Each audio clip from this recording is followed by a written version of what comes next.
Bismillahirrahmanirrahim. Assalamualaikum warahmatullahi wabarakatuh.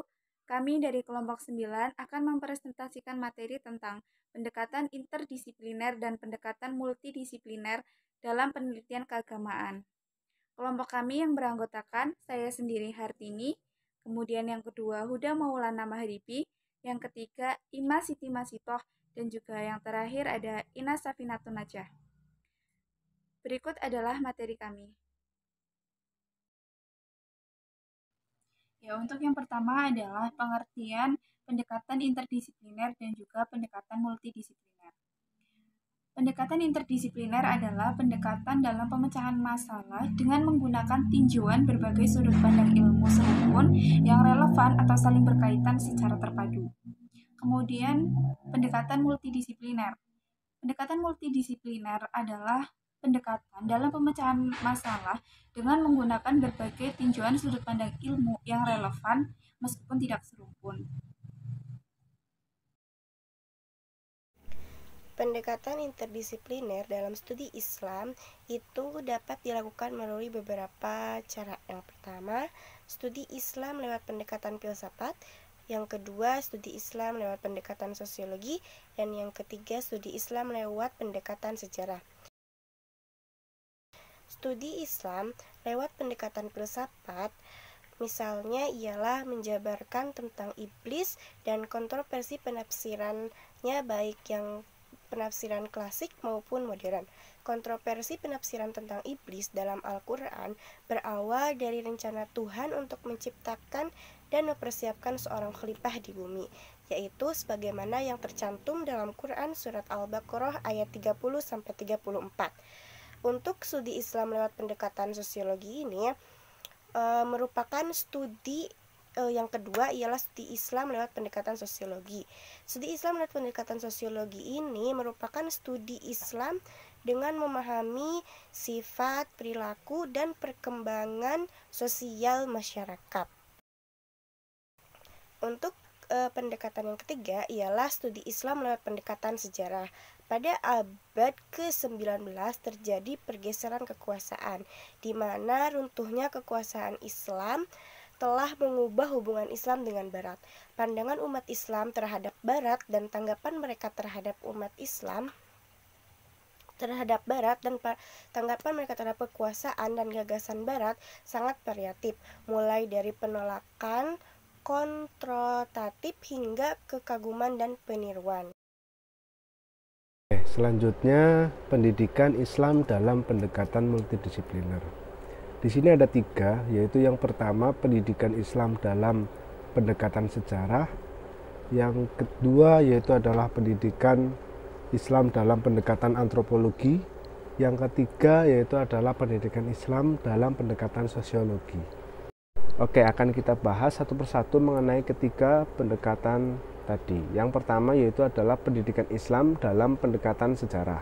Dalam pengkajian pendidikan Islam melalui pendekatan sejarah, banyak para pakar pendidikan Islam menggunakan pola pemikiran rasionalistik dengan fenomenologik untuk memahami pesan sejarah pendidikan Islam. Kemudian yang kedua yaitu adalah pendidikan Islam dalam pendekatan antropologi. Antropologi pendidikan Islam dari bawah ke atas mempunyai sesuatu yang diupayakan dalam mendidik anak, agar anak dapat membangun pandangan hidup berdasarkan pengalaman agamanya, bagi kemampuannya untuk menghadapi lingkungannya. Kemudian yang ketiga yaitu adalah pendidikan Islam dalam pendekatan sosiologi.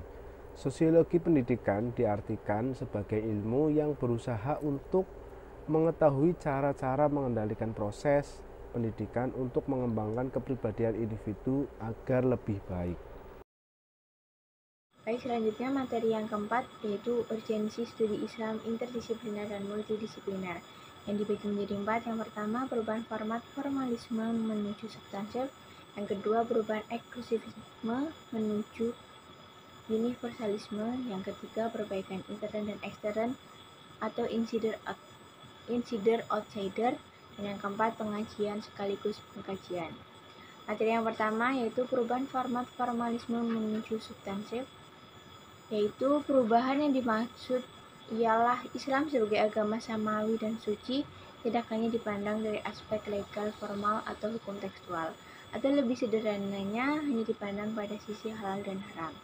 Sebagai contoh, bahwa di masyarakat Indonesia ditemukan orang yang penguasaannya terhadap salah satu bidang keilmuan cukup mendalam tetapi kurang memahami bidang keilmuan Islam yang lainnya. Yang kedua, perubahan eksklusivisme menuju universalisme. Umat Islam masih didominasi oleh pandangan eksklusivisme, suatu pandangan yang menganggap bahwa ajaran yang paling benar hanyalah agama atau mazhab aliran yang dianutnya. Agama atau mazhab lain sebagai sesat dan perlu dijauhi bahkan dimusnahkan. Menurut Atang, sikap eksklusivisme dipandang wajar karena kalangan umat Islam di Indonesia dulu dalam studi Islam tidak sistematis, tidak komprehensif, alias tanpa metodologi yang tepat. Ketiga, perbaikan intern dan ekstern atau insider atau outsider. Perubahan ini merupakan solusi agar Islam tidak mudah disalahpahami oleh outsider atau non-muslim. Salah satu penyebab seringnya Islam disalahpahami oleh Barat adalah karena mereka tidak memiliki instrumen yang secara ilmiah bisa dibenarkan. Untuk mencapai hal tersebut, perlunya keterbukaan atau open-minded bagi setiap pengkaji, baik insider maupun outsider, dan seringnya dialog antar keduanya. Keterbukaan dan dialog akan membantu tercapainya kesepahaman intelektual antar semua pengkaji Islam. Yang keempat, pengajian sekaligus pengkajian. Dalam studi Islam terdapat prosedur ilmiah sebagai ciri pokoknya yang membedakan dengan studi Islam lainnya yang tanpa metodologi. Kegiatan pengajian misalnya berbeda dengan kegiatan pengkajian.